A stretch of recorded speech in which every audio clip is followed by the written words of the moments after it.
Hello friends, मेरा नाम है डॉक्टर रमेश कुमार ठाकुर और आज आर्टिफिशियल इंटेलिजेंस के इस वीडियो में हम बात करेंगे why artificial intelligence, 4 approaches to AI, acting humanly. और इस एक्टिंग ह्यूमनली अप्रोच के अंदर हम देखेंगे Turing test and total Turing test.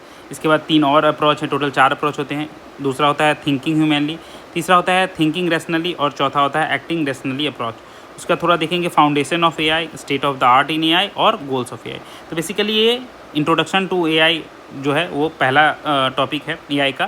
तो चलिए देख लेते हैं कि एआई कैसे स्टार्ट हुआ, इंट्रोड्यूस हुआ, क्या क्या चीज़ें हैं एआई में, देखते हैं। तो सबसे पहले देखेंगे वाई आर्टिफिशियल इंटेलिजेंस।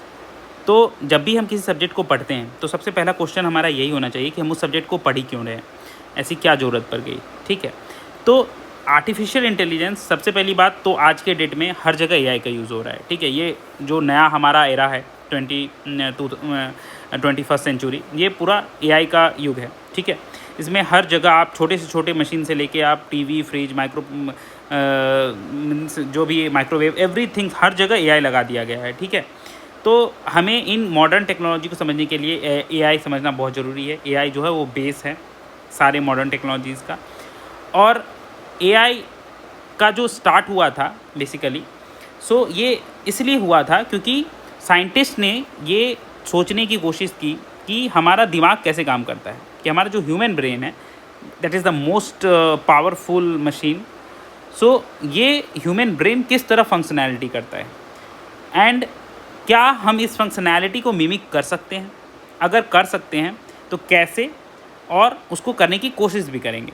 तो इसी कॉन्सेप्ट के साथ एआई की शुरुआत हुई थी। ठीक है, कि जो भी हमारा ह्यूमन ब्रेन है कैसे ये काम करता है और इसको हम कैसे मिमिक कर सकते हैं। ठीक है, सो ह्यूमन इंटेलिजेंस को मिमिक करने के लिए जो एरिया आया उसे ही कहते हैं आर्टिफिशियल इंटेलिजेंस, ताकि हम आर्टिफिशियली एक इंटेलिजेंट सिस्टम का डिज़ाइन कर सकें। राइट, सो यहीं से आर्टिफिशियल इंटेलिजेंस की शुरुआत हुई। तो ये जो टर्म है सबसे पहले एआई या आर्टिफिशियल इंटेलिजेंस यूँ कहें, ये वर्ल्ड वॉर 2 के बाद आया था। ये क्या हुआ था, इस टर्म को सबसे पहले रखा गया 1956 में। ठीक है, और वहाँ के बाद से ये टर्म काफ़ी प्रचलित हुआ। स्टार्टिंग में तो थोड़ा सा कम, बाद में धीरे धीरे जैसे जैसे हमारी प्रोसेसिंग कैपेसिटी बढ़ी कंप्यूटर्स की, ये टर्म और ज़्यादा जो है काफ़ी पॉपुलर हो गया। सो देखा जाए तो एआई जो है वो बहुत ही वास्ट फील्ड है, एकदम यूनिवर्सल डिसिप्लिन है। कैसे, क्योंकि एआई में जो सब फील्ड्स हैं उसमें क्या क्या है, जनरल टास्क में लर्निंग का टास्क भी है, जैसे प्लेइंग चेस, अगर स्पेसिफिक टास्क की बात करें तो। ठीक है, जनरल टास्क में लर्निंग है हमारा, परसेप्शन है हमारा, रीजनिंग है हमारा, डिसीजन मेकिंग है हमारा। कोई स्पेसिफिक टास्क की बात करें तो playing chess, proving mathematical theorems, writing poetry, driving cars in traffic. तो ये सारे जो हैं हमारे कैटेगरीज हैं जिसमें हम ये सब काम करते हैं। ठीक है, तो अब इससे कुछ की इनसाइट्स हम ले सकते हैं। ठीक है, सो एआई क्या है, AI basically it's not the field of future, it's the foundation of future. मतलब हमारा पूरा का पूरा फ्यूचर ही आज के डेट में एआई के ऊपर बेस्ड है, फाउंडेशन है। ठीक है, ये from science to art and from theory to practice, ये सब कुछ है एआई। ठीक है, आज के डेट में देखा जाए तो करीब करीब हर जगह एआई का यूज़ हो रहा है और एआई हर जगह अप्लाइड हो रहा है। इसलिए भी हमें एआई के बारे में जानना बहुत ज़रूरी है और इस लेक्चर में हम इंट्रोडक्शन टू एआई की ही बात करेंगे। तो सबसे पहले क्या हुआ, जब स्टार्टिंग में एआई की बात हुई तो एआई के 4 अप्रोचेस दिए गए। बहुत सारे साइंटिस्ट ने मिलके एआई को 4 तरीके से 4 अप्रोच में बांटा कि एक हो सकता है एआई में उस तरह की एक सिस्टम जो कि ह्यूमन की तरह एक्ट करे, systems that act like human, इसको कहा गया एक्टिंग ह्यूमनली सिस्टम। उसके बाद ऐसे सिस्टम की बात करी गई जो ह्यूमन की तरह सोच सके, system that think like human, इसको कहा गया थिंकिंग ह्यूमनली। उसके बाद एक अप्रोच कहा कि सिस्टम दैट थिंक रैशनली, जो कि रैशनली थिंक कर सके। ठीक है, रैशनल मतलब क्या होता है, किसी भी चीज़ को सही और गलत में डिवाइड करना, दैट इज़ रैशनली। तो ऐसे सिस्टम जो कि रैशनली सोच सके, थिंक कर सके, so system that think rationally, thinking rationally systems और approach of AI. And last one is system that act rationally, ऐसा सिस्टम और ऐसा मशीन जो कि रैशनली एक्ट कर सके, सही या गलत डिसीजन लेके उस पर वर्क कर सके, उसको कहा गया एक्टिंग रैशनली। तो ये 4 अप्रोच दिए गए, thinking rationally, acting humanly, thinking humanly thinking rationally and acting rationally, ठीक है। सो ये सारे अप्रोचेस हैं। अब इस पर कुछ सारे डेफिनेशंस दिए गए हैं, ठीक है। इन्हें मैं डिटेल में नहीं पढ़ूंगा, आप इसे चेक कर सकते हो, राइट। सो सबसे पहले एक एक करके सारे अप्रोचेस हम चेक करते हैं। तो एक्टिंग ह्यूमनली में सबसे जो बड़ा काम था वो एलन ट्यूरिंग साहब ने किया। तो उन्होंने एक ट्यूरिंग टेस्ट बनाया, ठीक है। उन्होंने 1950 में एक पेपर पब्लिश किया, उसका नाम था computing machinery and intelligence, and उसमें उन्होंने की क्वेश्चंस किए कि can machine think and can machine behave intelligently, क्या मशीन सोच सकता है और वो इंटेलिजेंटली बिहेव कर सकता है, ठीक है। इसके लिए उन्होंने एक टेस्ट बनाया, एक इमिटेशन गेम टाइप से। उस गेम में क्या किया गया कि बीच में एक ऐसे कार्डबोर्ड रख दिया गया ताकि इस साइड वाले को पता ना चले इस साइड कौन बैठा है, और इस साइड वाले को पता ना चले कि इस साइड कौन बैठा है, ठीक है। तो ऐसे कार्डबोर्ड रख दिया गया जिसमें लेफ्ट साइड वाले को बिल्कुल पता ना चले कि राइट साइड में कौन बैठा है, ओके। नाउ लेफ्ट साइड में एक ह्यूमन इंट्रोगेटर को बिठा दिया गया, एक इंसान बैठ गया, और राइट साइड में इस इंसान के क्वेश्चंस का आंसर करने के लिए एक इंसान बैठा और एक एआई सिस्टम बैठा, एक मशीन बैठा, ठीक है। अब ये टेस्ट कह रहा है कि अगर इस कन्वर्सेशन में लेफ़्ट साइड का जो इंसान है वो कुछ क्वेश्चन टाइप करके भेजेगा, और राइट साइड में जो कि उसे दिख नहीं रहा है कौन आंसर दे रहा है, कभी किसी आंसर का क्वेश्चन का आंसर ह्यूमन भेजेगा और किसी क्वेश्चन का आंसर एआई भेजेगा, ठीक है। अगर ये लेफ़्ट साइड वाला 5 मिनट के कन्वर्सेशन में ये नहीं बता पा रहा है कि ये आंसर ह्यूमन भेज रहा है या एआई भेज रहा है, इसका मतलब हमारा जो एआई सिस्टम है वो इंटेलिजेंट है, राइट। सो इस तरीके से उन्होंने एक ट्यूरिंग टेस्ट बनाया कि एक मशीन को हम इंटेलिजेंट तभी कहेंगे अगर ये किसी ह्यूमन को फूल कर सकता है, यह सोचने पे मजबूर कर सकता है कि वो मशीन नहीं एक ह्यूमन है, एक किसी 5 मिनट के कन्वर्सेशन में। तो उसे कहा गया ट्यूरिंग टेस्ट, ठीक है। तो इस टेस्ट में जो मशीन पास हो गई हम बोलेंगे कि वो मशीन इंटेलिजेंट है, ठीक है। तो ये एक टेस्ट उन्होंने दिया। अब एलन ट्यूरिंग बहुत बड़े साइंटिस्ट हैं, बट उन्होंने उस टाइम जो किया था सारे मशीन ऐसे कर नहीं पा रहे, तो उस टाइम की एआई सिस्टम इतनी डेवलप नहीं थी। आजकल तो बहुत ज़्यादा डेवलप्ड हो गई है, जब से चैट जीपीटी और ये सारे बहुत सारे जीपीटीज़ आ गए हैं, ठीक है। सो उन्होंने ये भी प्रेडिक्शन किया कि 2000 ईस्वी तक 30% ऑफ द टाइम ये ह्यूमन को बेवकूफ़ बना लेगी, और 30% ऑफ द टाइम ह्यूमन को लगेगा कि ये मशीन है, मशीन नहीं कोई ह्यूमन है, ठीक है। ये 5 मिनट के कन्वर्सेशन में, और इसका पर्पस ये था कि ऑपरेशनल टेस्ट था इंटेलिजेंस के लिए, बिहेवियर के बेसिस पे, कोई इंटरनल मैकेनिज्म नहीं था, केवल बिहेवियर के बेसिस पे जज हो रहा था। तो इसमें की कंपोनेंट्स क्या क्या थे? Knowledge, reasoning, language understanding and learning. अगर ये सारी चीज़ें एआई सिस्टम के पास है तो वो फूल कर सकता है ह्यूमन को। उसके पास एक नॉलेज बेस है, क्या क्या चीज़ें हैं दुनिया में, रीजनिंग करना, सही गलत सोचने की क्षमता है, लैंग्वेज अंडरस्टैंडिंग, जो भी लैंग्वेज भेज रहा है वो इंग्लिश समझने की क्षमता है, एंड लर्निंग, वो उस चीज़ से लर्न कर पा रहा है कि कैसे क्वेश्चन चेंज हो रहा है, सिस्टम चेंज हो रहा है, इस चीज़ को अगर ये सारी कैपेसिटी है तो ह्यूमन को फूल कर सकता है। बट इसके बहुत सारे लिमिटेशंस थे ट्यूरिंग टेस्ट के। वो क्या क्या लिमिटेशन थे? पहली बात तो ये रिप्रोड्यूसिबल नहीं था, एक बार जो कर लिया आप फिर से उसको रिप्रोड्यूस नहीं कर सकते, सेम इन्वायरमेंट सेम तरीके से चीज़ों को आप नहीं कर सकते।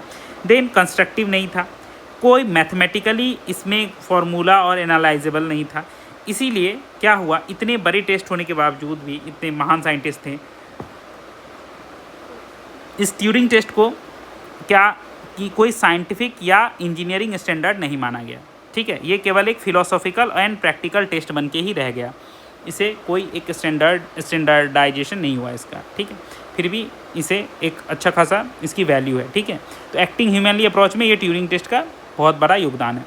नाउ अब ट्यूरिंग टेस्ट में 2 तरीके से हुई, एक नॉर्मल ट्यूरिंग टेस्ट था जो उन्होंने प्रपोज किया, एक टोटल ट्यूरिंग टेस्ट भी होता है, ठीक है। उसमें कुछ चीज़ें ऐड हो गई, वो क्या क्या चीज़ें ऐड हुई अभी हम बताएंगे। तो टोटल 6 तरह की कैपेबिलिटीज़ पे बात की गई। अगर किसी सिस्टम के पास, एआई सिस्टम के पास ये 6 कैपेबिलिटी हो तो वो टोटल ट्यूरिंग टेस्ट में पास हो सकता है और इंटेलिजेंट कहा जा सकता है। वो क्या क्या है देखिए। अगर उसके पास सबसे पहले नेचुरल लैंग्वेज प्रोसेसिंग कैपेबिलिटी हो, मतलब अगर वो इंग्लिश लैंग्वेज में कम्युनिकेट कर सकता हो इफेक्टिवली, तो उसे कहेंगे कि उसके पास नेचुरल लैंग्वेज के प्रोसेसिंग एनएलपी कैपेबिलिटी है, ठीक है। देन उसके पास नॉलेज रिप्रेजेंटेशन करने की क्षमता हो, मतलब वो स्टोर कर सके नॉलेज को, मैनेज कर सके इन्फॉर्मेशन को कि ये दुनिया किस तरह से बनी है, स्टार्ट हुई है, चेंज हुई है, उसमें किस तरह से चीज़ें चल रही हैं, अगर ये नॉलेज रिप्रेजेंटेशन की क्षमता हो। तीसरा, उसमें ऑटोमेटेड रीजनिंग हो, मतलब वो क्वेश्चन का आंसर कर सके और नए फैक्ट्स जो है वो नोन डेटा से डिराइव कर सके। तो अगर रीजनिंग करने की क्षमता हो तो वो टोटल ट्यूरिंग टेस्ट पास कर सकता है। देन मशीन लर्निंग हो उसके पास कैपेबिलिटी। मशीन लर्निंग क्या है, जितने भी एक्सपीरियंस हैं उससे वो कुछ लर्न कर सके और कुछ पैटर्न्स बना सके कि इस पैटर्न में चीज़ें हो रही हैं, राइट। देन ये जो थे ये चीज़ें पहले नॉर्मल ट्यूरिंग टेस्ट में भी थी, नॉर्मल ट्यूरिंग टेस्ट में भी ये सारी कैपेबिलिटी होनी चाहिए। नाउ टोटल ट्यूरिंग टेस्ट में दो चीज़ें बढ़ गई, that is one is computer vision, that is वो किसी चीज़ को विजुअली देख भी सके, ठीक है, और उससे इंटरप्रेट भी कर सके। तो उसके पास एक कैमरा सिस्टम होगा जिससे वो चीज़ों को व्यू करेगा और उसे इंटरप्रेट करेगा कि अच्छा ये चीज़ दिख रहा है, ये इमेज है, ये वीडियो है, ये चीज़ है, ये एक्शन है, right. And sixth is robotics, ताकि वो इस इन्वायरमेंट के साथ फिजिकली इंटरेक्ट भी कर सके, किसी चीज़ को मूव कर सके, ग्रैस्प कर सके, मैनिपुलेट कर सके, ठीक है। तो ये दोनों चीज़ भी अगर उसमें ऐड हो जाती है तो टोटल ये 6 कैपेबिलिटी बन जाती है। और अगर जिस AI सिस्टम में ये 6 कैपेबिलिटी हो तो उसे हम कह सकते हैं कि वो टोटल ट्यूरिंग टेस्ट पास कर सकता है, ठीक है। तो यही जो है 6 कंपोनेंट, ये क्या हुआ, फाउंडेशन ऑफ AI बन के आया, ठीक है, जो कि सिस्टम को एबल करता है think and act like human. कोई भी सिस्टम अगर ह्यूमन की तरह सोच सकता है और एक्ट कर सकता है तो ये सारी कैपेबिलिटी उसमें होनी चाहिए, राइट। नाउ अब दूसरा अप्रोच देखेंगे। अभी तक तो हम केवल एक्टिंग ह्यूमनली की बात कर रहे थे। नाउ दूसरा अप्रोच है थिंकिंग ह्यूमनली, कि AI सिस्टम ऐसा अप्रोच जिसमें वो सिस्टम ह्यूमन की तरह सोच सके। अभी एक्ट करने की बात नहीं चल रही है। तो सोचने के लिए क्या होगा, हमें ह्यूमन थॉट प्रोसेस को मिमिक करना होगा, कि हम जैसे सोचते हैं अगर उसी प्रोसेस को हमने मिमिक कर लिया, हमारी थॉट प्रोसेस को, तो AI को भी हम वैसे सोचने के लिए मजबूर कर सकते हैं। तो जब हमने इस चीज़ पे रिसर्च किया, लोगों ने रिसर्च किया, तो पता चला कि अगर ह्यूमन के थिंकिंग को अंडरस्टैंड करना है तो उसके लिए हमें एक इंट्रोस्पेक्शन चाहिए, कि कोई अपना खुद का थॉट जब सोचता है उसे इंट्रोस्पेक्ट करना बोलते हैं, ठीक है। तो वो करने की क्षमता होनी चाहिए। कुछ साइकोलॉजिकल एक्सपेरिमेंट्स हुए कि बिहेवियरल एनालिसिस कैसे कैसे चीज़ें होती हैं, बिहेवियर्स कंडीशन में कैसे चेंज होती हैं। एंड ब्रेन इमेजिंग का भी यूज़ हुआ इसमें, जिसमें EEG सिग्नल्स, ये सिग्नल्स का यूज हुआ कि इन सिग्नल्स के बेसिस पे कैसे एक्टिविटीज़, जब हम डिफरेंट एक्टिविटी करते हैं तो ये सिग्नल्स कैसे चेंज होते हैं, कैसे कैसे ये एक्टिविटीज़ परफॉर्म होते हैं, राइट। तो इनका भी यूज़ हुआ। तो थिंकिंग ह्यूमनली अप्रोच में इन सब का यूज़ किया गया, राइट।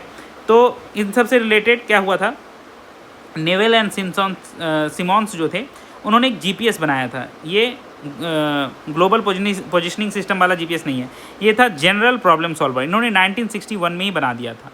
ये क्या कर रहा था, AI के रीजनिंग स्टेप्स को ह्यूमन प्रॉब्लम सॉल्वर्स की तरह इन्होंने डिफाइन किया था, कि कोई भी प्रॉब्लम को सॉल्व कर देगा एक जनरल प्रॉब्लम सॉल्विंग की तरह, ठीक है। तो यहाँ पे थिंकिंग ह्यूमनली अप्रोच में कॉग्निटिव साइंस का बहुत बड़ा यूज़ है, ठीक है, क्योंकि कॉग्निटिव साइंस ये बताता है कि हम ह्यूमन थॉट प्रोसेस कैसे चलता है, कैसे सोचता है, ठीक है। तो ये ह्यूमन माइंड को बेसिकली मिमिक करने के लिए ये अप्रोच आया कि कैसे हम ह्यूमन माइंड के सोचने की क्षमता को मिमिक कर सकें, राइट।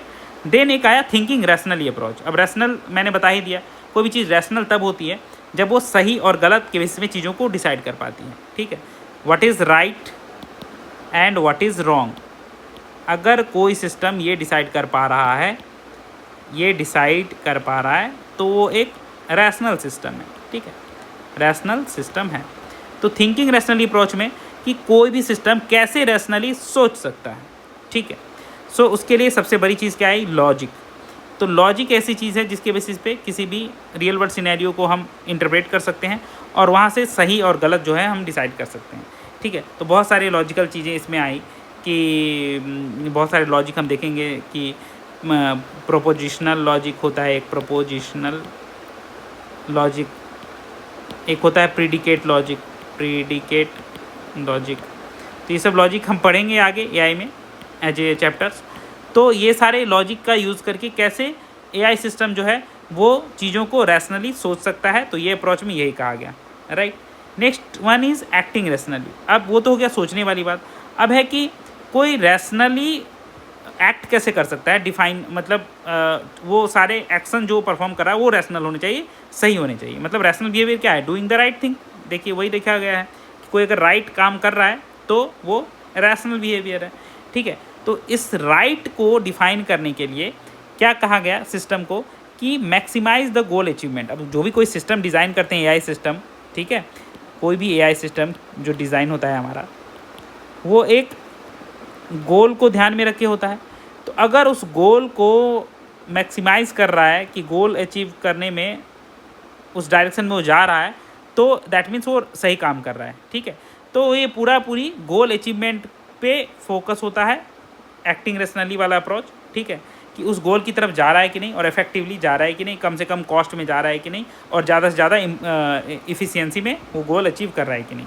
तो यही हो गया हमारा एक्टिंग रेशनली वाला अप्रोच, ठीक है। Now foundation of artificial intelligence देख लेते हैं, कहाँ कहाँ से ये फाउंडेशन आया, किस किस डिसिप्लिन से एआई रिलेटेड है। तो देखिए, एक तो है सबसे पहले फिलॉसफी। एआई में फिलॉसफी का बहुत बड़ा यूज़ है, क्योंकि फिलॉसफी से आया logic, reasoning, mind as a physical system, learning, language, rationality, ये सब फिलॉसफी से आया। Next one is mathematics. Of course mathematics के बिना कोई भी सिस्टम डिज़ाइन नहीं हो सकता, चाहे फिजिक्स हो, केमिस्ट्री हो, बायोलॉजी हो, तो एआई कैसे हो जाएगा। तो उसमें आया formal logic, algorithms, computation theory, decidability, complexity, probability etcetera, ये सब मैथमेटिक्स से है। देन इकोनॉमिक्स भी है एआई में, क्यों, क्योंकि जो डिसाइड करने वाली चीज़ है डिसीजन थ्योरी, ये इकोनॉमिक्स का भी एक बहुत बड़ा पार्ट है। Utility function, cost benefit analysis, क्योंकि कॉस्ट रिलेटेड जो चीज़ें आती है वो इकोनॉमिक्स में आती हैं। देन न्यूरो साइंस, क्योंकि हमें ब्रेन के फंक्शनैलिटी को समझना है, तो न्यूरो साइंस का भी यूज़ है। Biological basis of intelligence, brain structure, function, brain कैसे काम करता है ना, थिंकिंग, ह्यूमनली अप्रोच, ये सब। देन साइकोलॉजी का भी यूज़ है, क्योंकि ब्रेन को समझने के लिए साइकोलॉजी भी हमें समझना पड़ेगा, जैसे उसमें perception, cognition, learning, motor control, experimental method, ये सब है आते हैं साइकोलॉजी में। Then computer engineering, of course without computer engineering AI can never be successful, because all the codings and all the simulations type of thing, और जो भी हमारे एल्गोरिदम्स हैं वो सब कंप्यूटर साइंस से रिलेटेड हैं। तो high speed computing, hardware, AI implementation, ये सब के लिए हमें लगेगा कंप्यूटर साइंस, तो इसकी भी यूज़ है। देन कंट्रोल थ्योरी, ये क्यों, क्योंकि जो डिज़ाइन करते हैं हम सिस्टम जिससे ऑब्जेक्टिव हमारा मैक्सिमाइज हो सके, तो उस डायनेमिक बिहेवियर को मैनेज करने के लिए कंट्रोल थ्योरी भी हमें चाहिए। देन लिंग्विस्टिक, ऑफ कोर्स अगर हमें लैंग्वेज समझना है तो लिंग्विस्टिक की ज़रूरत पड़ेगी। So language structure, grammar, semantic knowledge, representation, जो एनएलपी वाला पार्ट है, इस चीज़ को समझने के लिए हमें लिंग्विस्टिक की ज़रूरत पड़ती है। तो ये भी एक डिसिप्लिन है। तो देखिए 1 2 3 4 5 6 7 8, ये 8 डिसिप्लिन से मिलके एआई का फाउंडेशन बना है, ठीक है। तो एआई एक इंटरडिसिप्लिनरी ब्रांच है। कोई कहता है कि एआई सिर्फ किसी पर्टिकुलर ब्रांच का पार्ट है, तो ऐसा नहीं है, ये एक इंटरडिसिप्लिनरी ब्रांच है, but yes mostly closely related with computer science. तो इसका एक बहुत बड़ा पार्ट जो है वो कंप्यूटर साइंस से ही रिलेटेड है, तो कंप्यूटर साइंस में ही पढ़ाया जाता है और इससे ये बेस बनाता है, right. Now state of the art क्या है आर्टिफिशियल इंटेलिजेंस में, किस तरीके से ये इमर्ज हुआ और लोगों ने इसे समझा, इसकी ये फैला बहुत ज़्यादा। सो सबसे पहले चेस माइस्ट्री 1997 में IBM का जो डीप ब्लू था, ये जो सिस्टम था हमारा सुपर कंप्यूटर उस टाइम, उसने वर्ल्ड चैंपियन गैरी कास्परोव को चेस में हरा दिया। तो लोगों को लगा अरे कंप्यूटर जो है वो वर्ल्ड चैंपियन को हरा दे रहा है। देन मैथमेटिक्स में इसने लॉन्ग अनसॉल्व्ड एक प्रॉब्लम था रॉबिन कंजेक्चर, ये भी सॉल्व कर दिया, रॉबिन्स कंजेक्चर। तो यहाँ से भी एआई का काफ़ी नाम हुआ कि वाओ अनसॉल्व्ड प्रॉब्लम सॉल्व कर दे रहा है। देन ऑटोनोमस ड्राइविंग, एक नो हैंड्स अमेरिका, ये एक था हमारा नो हैंड्स अमेरिका करके एक फंक्शन हुआ, जिसमें पिट्सबर्ग से लेके सैन डियागो तक जो है ऑटोनोमस ड्राइविंग के थ्रू कार चली, जिसमें 98% ऑटोनॉमी थी और वो पूरा बिना हाथ लगाए वो गाड़ी चली। तो इसके थ्रू ये हुआ कि ऑटोनोमस ड्राइविंग में भी एआई बहुत कुछ कर सकता है। देन मिलिट्री लॉजिस्टिक में 1991 जो गल्फ वार हो रहा था, उसमें 50,000 से प्लस यूनिट को एआई ने क्या शेड्यूल किया था, ठीक है, जो हमारे व्हीकल्स, कार्गो, पर्सनल, सबको एआई शेड्यूल कर रहा था। देन स्पेस एक्सप्लोरेशन में नासा जो है हमारा, उसका ऑनबोर्ड प्लानर जो है एआई का यूज़ करता है स्पेस क्राफ्ट ऑपरेशंस के लिए। देन वर्ड प्ले जीनियस में प्रोवर्ब एआई एक है, उसने आउट परफॉर्म कर दिया जो जितने भी जितने भी एक्सपर्ट थे क्रॉसवर्ड पजल सॉल्व करने में, उन सबको मात दे दी। Then game show domination, IBM का जो वॉटसन है सुपर कंप्यूटर, इसने जियोपार्डी में बीट कर दिया चैम्पियंस को, ठीक है, एडवांस रीजनिंग और NLP की मदद से। तो इन सब चीज़ों की वजह से जो है एआई का बहुत ज़्यादा बूम हुआ कि यार ये इन सब चीज़ों में ये वर्ल्ड चैम्पियंस को हरा दे रहा है, एकदम बहुत ज़्यादा अच्छा काम कर ले रहा है, ठीक है। देन इमर्जिंग फ्रंटियर्स क्या क्या है, ऑटोनोमस रोबोटिक्स का बहुत ज़्यादा इमर्ज हो रहा है। सेल्फ ड्राइविंग कार आजकल तो हर जगह चल रहे हैं, राइट। हेल्थ केयर में भी देख रहे हो एआई की मदद से हम कोई भी खतरनाक से खतरनाक कैंसर्स भी एकदम जो है एकदम इनिशियल स्टेजेस में डिटेक्ट कर लेते हैं। बहुत सारे और भी जो डिजीज़ हैं वो डिटेक्ट हो जाते हैं, उसके ऊपर उस ड्रग डिज़ाइनिंग में भी यूज़ हो रहा है हेल्थ केयर में। देन मिलिट्री सिमुलेशन में भी जो सोल्जर्स जो हैं ट्रेन होते हैं डिजिटल बैटलफील्ड में हो रहे हैं, ठीक है, AR/VR हेडसेट की मदद से क्या कर रहे हैं, वो देखते हैं कि ऐसा सिचुएशन आएगा तो कैसा एक्शन लेंगे, ठीक है।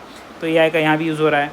सो नाउ एआई जो है वो रियल वर्ल्ड को एकदम सेव कर रहा है और बहुत ही हेल्प कर रहा है हर जगह, साइंस में, गेम्स में, मेडिसिन में, डिफेंस में, सब चीज़ में, ठीक है। गेम्स में भी कैसे आजकल लोगों के जो जेस्चर हैं गेम्स में, जो स्ट्रैटेजी है वो एआई के बेसिस पे बन रही है, फुटबॉल हो, क्रिकेट हो, सब चीज़ में, राइट। तो नाउ अब गोल्स क्या क्या हैं एआई के, तो देखिए एआई का एक सबसे पहला गोल है कि रेप्लिकेट करना है ह्यूमन इंटेलिजेंस को। ऑफ कोर्स हमने स्टार्ट ही इस चीज़ से की थी एआई की कि हमें ह्यूमन इंटेलिजेंस जैसा ही मिमिक करना है, वैसा ही मशीन बनाना है जो ह्यूमन की तरह सोच सके, सीख सके और रीजनिंग कर सके। Then solving knowledge intensive task, ऐसे बहुत सारे नॉलेज इंटेंसिव टास्क हैं जिसमें ह्यूमन टायर्ड हो जाते हैं और वो मतलब थक जाते हैं, वो सही से कर नहीं पाते हैं। तो लार्ज स्केल डेटा पे ह्यूमन काम ना करके एआई से हम काम करवाएं और वो उससे नॉलेज इंटेंसिव टास्क निकलवाएं। Then intelligent connection of perception and action, ये एक ऐसा सिस्टम बने जो इन्वायरमेंट को सेंस करे और उसके अकॉर्डिंगली अप्रोप्रिएटली रिस्पॉन्ड करे। ऐसे जो आजकल मॉडर्न डे कंप्यूटर्स हैं, सोफिया हैं, बहुत सारे कंप्यूटर्स हैं, वो इस तरह से काम भी करते हैं। Then automatic human level task, जो ह्यूमन लेवल टास्क हैं उन सबको भी ऑटोमेट करना हम चाहते हैं, जैसे थ्योरम्स प्रूव करना, चेस खेलना, सर्जिकल ऑपरेशंस करना, ऑटोनोमस कार्स ड्राइव करना, ये सब जो है ये सब भी हम चाहते हैं कि वो हो जाए एआई की मदद से। Then creating self learning and advising system, so एक ऐसा सिस्टम जो एक्सपीरियंस से लर्न करे, डेमोन्स्ट्रेट करे, बिहेवियर एक्सप्लेन करे और एडवाइस दे यूज़र्स को। तो आजकल ये सब हम किसकी मदद से कर रहे हैं, जीपीटी की मदद से कर ले रहे हैं, ठीक है। चाहे वो जिस किसी का भी हो, मैं सिर्फ चैट जीपीटी की बात नहीं कर रहा हूँ, चाहे वो जेमिनाई हो या ग्रोक हो या कोई और सिस्टम हो, जो भी हमारे एनएलपी सिस्टम्स हैं वो इस तरह के काम कर रहे हैं, self learning and advising system की तरह। सो हमारा जो मेन अल्टीमेट गोल है एआई का, वो ऐसा ऑटोनोमस सिस्टम डिज़ाइन करना है जो कि मिमिक कर सके, एक्सटेंड कर सके और सरपास भी कर सके यहाँ तक कि ह्यूमन के कॉग्निटिव कैपेबिलिटी को, हमारी सोचने की क्षमता को मिमिक कर ले, एक्सटेंड कर दे और उससे सरपास करके उससे भी बेहतर एक सोचने की क्षमता वाला मशीन बन जाए। तो यही बेसिकली इंट्रोडक्शन टू एआई है। हमने समझ लिया कि एआई क्यों आया, कैसे आया, क्या क्या अप्रोचेस थे, क्या क्या क्या डोमेन्स हैं, किस किस से मिल के आया, बन के आया है, क्या क्या ये कर सकता है, क्या क्या स्टेट ऑफ द आर्ट थे और गोल्स क्या क्या हैं एआई के आज के डेट में। तो आई होप आप लोग को वीडियो समझ में आया होगा। Thanks for